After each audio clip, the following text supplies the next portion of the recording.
Salam dostlar, bildiyimiz kimi bu axşam Bakıda UFC gecəsi keçiriləcək. Mən özüm də baxmağa gedəcəm. Bilet almışam.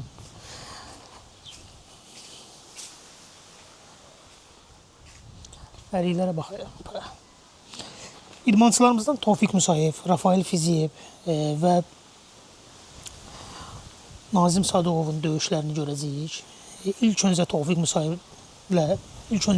Tofiq Musayevlə Mıqtabek Oralbay döyüşü haqqında danışmaq istəyirəm. Tofiq Musayev bildiyimiz kimi Rizin çempionudur. UFC ilk döyüşünə çıxır.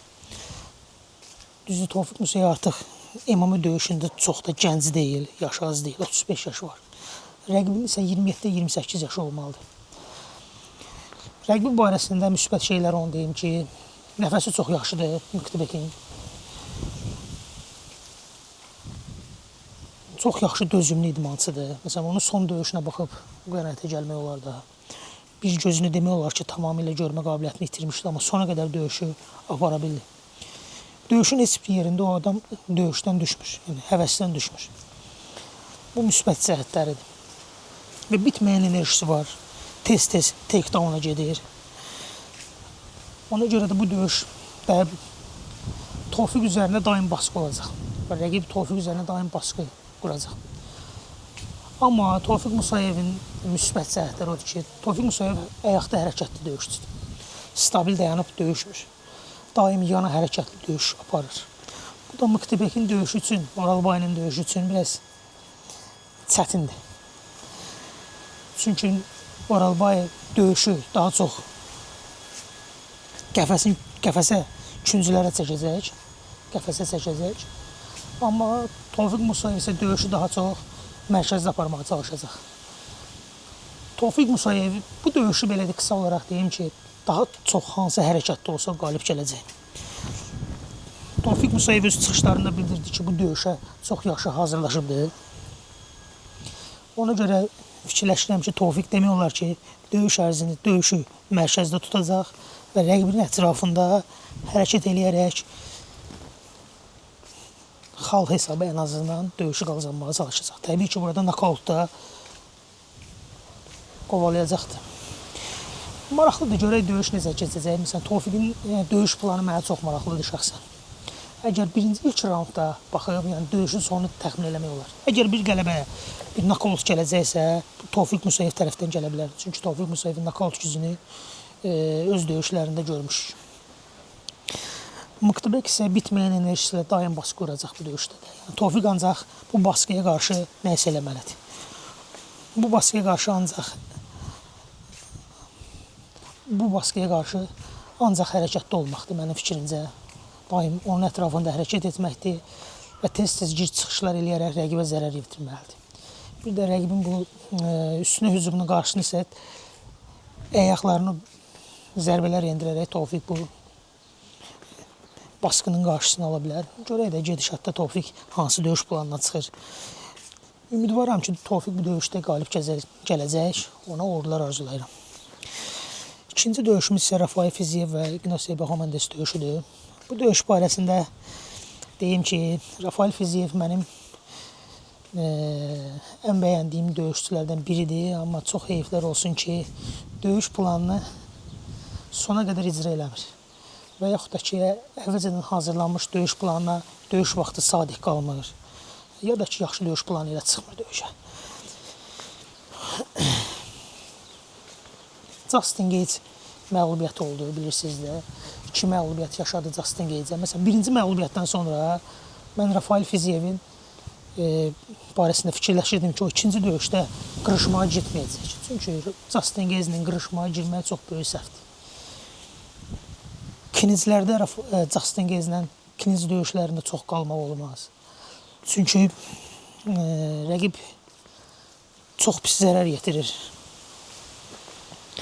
Amma yenə də eyni döyüş planından çıxdı Rafael Fiziyev və məğlub oldu.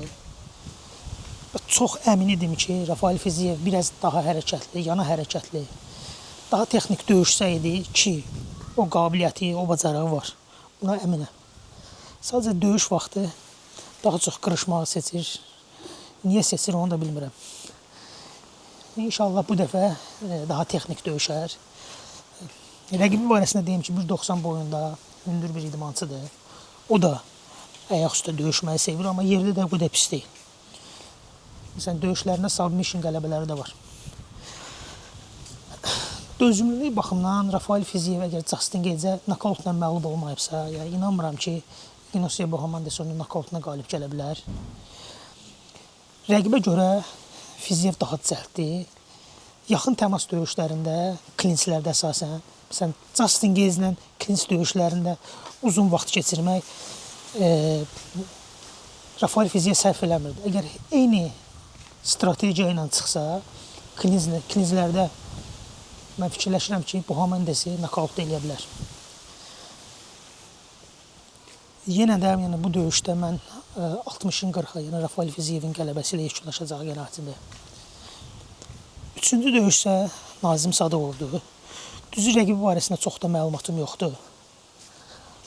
Amma Nazim Sadıqovun həm ayaqüstü döyüşü, həm döyüş IQ-su, həm güləşçilərə qarşı öz müdafiəsi, güləş müdafiəsi çox yaxşıdır.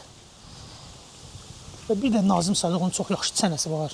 Həqiqətən də nə qədər yumruq alsa da, özü də yaxşı zərbələr rəqibə endirə bilir.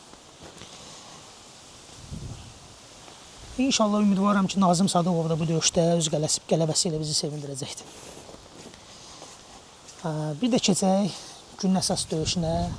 Xəlil Rountree və Nicholas Motta,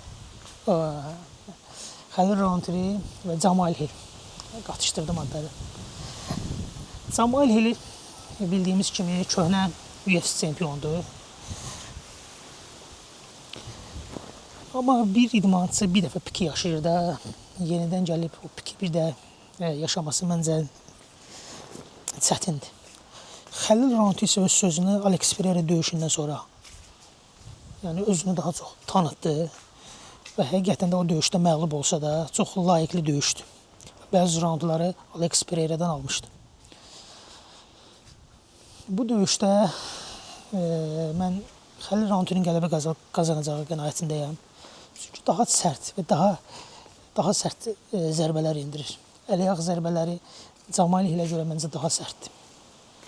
Və nokautla bu döyüşün yekunlaşacağı qənaətindəyəm. Amma döyüş 5 raund da gedə bilər.